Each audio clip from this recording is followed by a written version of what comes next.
వి gold trusted gold buyers తాకట్టులో ఉన్న బంగారాన్ని విడిపించి ఈ రోజు ఉన్న మార్కెట్ ధరకే కొనబడును. మరిన్ని వివరాలకు సంప్రదించండి 77707720. నమస్తే అండి, నా పేరు కర్లపూడి వెంకయ్యమ్మ, కంతేరు గ్రామం, తాడికొండ మండలం, గుంటూరు జిల్లా.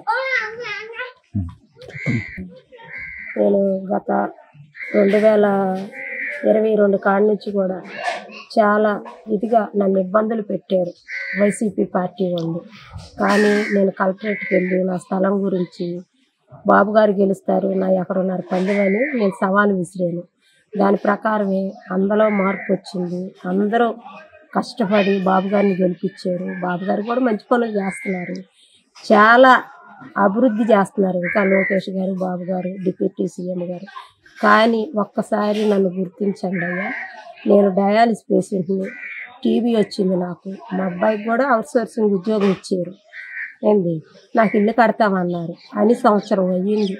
ఇంతవరకు ఎవరు వచ్చి చూసింది లేదు. ఇంట్లోకి నీళ్ళు వచ్చినాయి, కనీసం నాకేమన్నా ఇచ్చింది కూడా లేదు. నేను అలాగే ఈ గుడిసెలో ఉండి జీవనం కొనసాగిస్తున్నాను.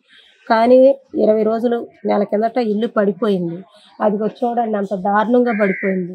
అన్నీ బాగుండి మనం ఫ్యాన్ వేసుకొని ఏసీలు ఉంటేనే కరెంటు పోతే షబ్బా అంటాం. మరి నేను బాగా దాన్ని డయాలిసిస్ పేషెంట్ని, రోజుకు 2 ఇంజక్షన్లు చేర్చుకోవాలా. ఎంత దీన స్థితిలో ఉంటున్నాను. పెనమాకలో ఎవరో నాయక్ గారు అంట, వాళ్ళ ఇంటికి వెళ్ళాడు. వాళ్ళకి ఇల్లు కట్టించారు, 3 పెన్షన్ ఇచ్చారు. నన్ను కూడా గుర్తించేలా కంతేరు అన్నాడు. ఊరికి ఒక వెంకాయం ఉండాలన్నాడు. మా ఇంటికి కూడా వచ్చి దళితులం మేము బాగా మాట్లాడేమని నన్ను గుర్తించి నాకు ఒంటరి మహిళా పెన్షన్ బాబు గారి చేతుల మీద నాకెంత గొప్పగా ఉండేది సార్. నేను పని చేసుకోలేనండి, పనికి వెళ్ళే పరిస్థితిలో లేను. కాబట్టి లోకేష్ గారైనా బాబు గారైనా నా యందు దయించి నన్ను గుర్తించి నాకు కొంచెం నీడ, నా బిడ్డ కొద్దిగా పర్మనెంట్ ఉద్యోగం అవి 2 ఇస్తే నాకు సార్. ఇంకా అంత పని చేసుకునే ఓపిక కూడా నాకు లేదయ్యా. నేనేదో అంత అన్నం తిని 2 ఇంజక్షన్లు చేసుకోవాలి రోజుకి. నేను ఏదైనా పనికి పోతానికి కూడా నాకు అవకాశం లేదు, చేసుకోలేను. వెళ్తాను. వాళ్ళు కూడా భరోసా ఇస్తున్నారు, అమ్మ మీకు చేస్తాము, కడతామని చెప్తున్నారు సంవత్సరం నుంచి. ఏది నన్ను ఒక్కళ్ళు కూడా వచ్చి నువ్వు ఈ స్థితిలో ఉన్నావని నన్ను ఎవ్వరు పలకరించి కానీ మా ఇంటికి వచ్చి కానీ చూసిన దాఖలాలు లేదు. ఎంఆర్ఓ గారిని అడిగితే కోర్టులో ఉందంటారు. కోర్టులో ఉంటే మరి మా పొలం వేరే ఆయన ఆక్రమించవచ్చా?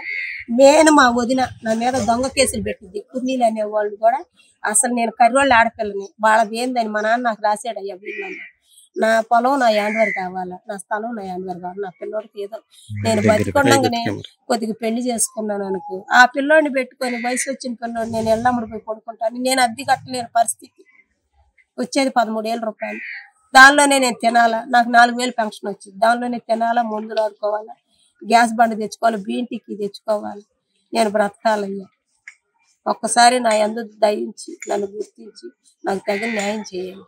ఒకసారి అదిగో నా ఇల్లు చూడండి. మనం డాబాలో ఉండి ఫ్యాన్లు వేసుకొని ఏసీలు వేసుకొని ఒక 10 నిమిషాలు కరెంటు పోతేనే అబ్బా అయ్యా అంటాం, దోమలు కుట్టి ఉండలేం. అలాంటిది ఇలాంటి ఇంట్లో ఉంటా నేను ఎండకెళ్ళి వానకు తడిసి నేను బాగా దాన్ని రోజుకు 2 ఇంజక్షన్లు చేర్చుకోవాలి. నా హెల్త్ బాగాదు. నేను బ్లడ్ షుగర్ కూడా ఉంది నాకు.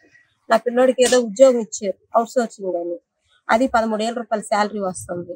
కానీ నా యందు దయించి లోకేష్ గారు కానీ బాబు గారు కానీ నా పరిస్థితి చూసి ఒక్కసారి నేను ఇంత దేన స్థితిలో ఉన్నా.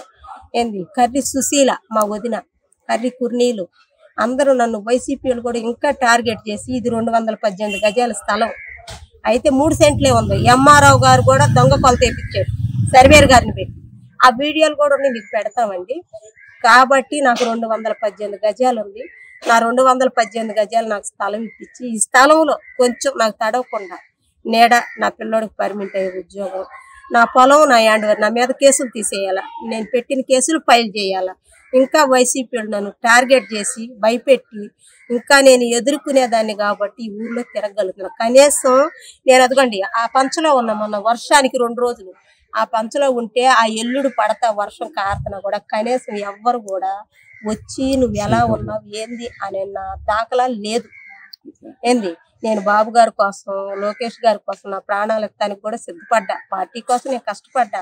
మా లాంటి వాళ్ళని కూడా గుర్తించండి, మా యందు దయించి. లోకల్ నాయకులు మీకు ఎలా ఉంది? లేదండి, అసలు ఎలా ఉన్నావు ఏందని అడగట్లేదు. లోకల్ నాయకులు ఎవరు అరగలే అసలు ఇంతవరకు నన్ను. అది కనీసం ఎలక్షన్ రోజు నన్ను కొట్టినా కూడా ఇంతవరకు ఎమ్మెల్యే గారు ఎలా ఉన్నామమ్మా అని కూడా అడగలేదు. మేము ఇంకా ఈ గ్రామం నుంచి ఎప్పుడు వెళ్ళిపోతామా లేదా చచ్చిపోతామా తల్లి కొడుకులని చూస్తున్నారు. మీరు అప్పుడు బాబు గారు ఇప్పుడు ఏమన్నారు సార్? ఎలా ఉండేవారు? ఎట్లా బాగుండేవాడు. ఏ విషయం వచ్చినా బాగా మాట్లాడేవమ్మా, బాగా సపోర్ట్ చేసేవాళ్ళేవాడు. ఊరికి ఒక ఎంకాయం ఉండాలని అన్నారు. నేను మహానాడులో కూడా మాట్లాడాను. నువ్వు స్పీట్ రాసుకొని వెళ్ళావని లేదు సార్, నేను మాట్లాడాను అన్నారు. మా హక్కు అండి, మేము దళితులవి, మాకు అంబేద్కర్ వారసులు, మేము మాకు మాట్లాడే స్వతంత్రం మాకు ఉంది. మేము నిజాలు చెప్తాం కానీ అబద్ధాలు చెప్పంగా మాకేం పని? మేము ఎలా ఏ స్థితిలో ఉన్నామో ఒకసారి చూసి గుర్తించండి. Local to global news at your fingertips. మీ చేతిలో ఒక ఆయుధం. డౌన్లోడ్ రా TV app. Media legend Ravi Prakash is back.